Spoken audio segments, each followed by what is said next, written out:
হচ্ছে, চোখের সামনে দিবালোকে ভাবে এবার ঘটনা ঘটে গেল। পুলিশ কি করলো?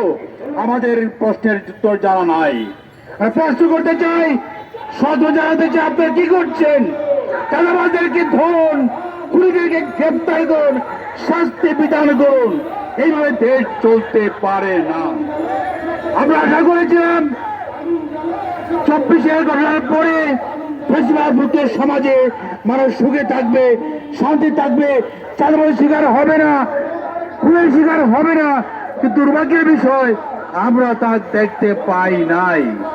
তাই স্পষ্ট বলতে চাই, যে পার্টি সেই লোকগুলো, সে পার্টি থেকে বহিষ্কার করাই সমাধান নয়। আজকে গ্রাম ব্যাংকের সর্বত্র সেই পার্টির চাঁদাবাজরা চৌধুরীদের চুমে তুলছে। আমরা স্পষ্ট করে বলতে চাই, জনগণ হাতে বিতাড়িত করেছে। আপনাদের না থামেন, দেশের মানুষ আপনাদের বিরুদ্ধে রুখে যাবে, প্রতিরোধ করবে, আপনাদের ক্ষমতা সাধ্য ভঙ্গ হয়ে যাবে। জনগণ চাঁদাবাজদের, খুনিদেরকে, সন্ত্রাসীদেরকে ক্ষমতায় দেখতে চায় না। তাই প্রিয় ভাইয়ের আমার, আপনারা উঠুন, জেগে উঠুন।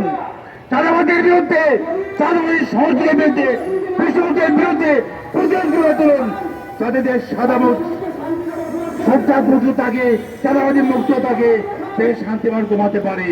তাই প্রিয় ভাইয়ের আমার, খেলা বলছে সারা দেশে ইস্তেমার কাজ করছে।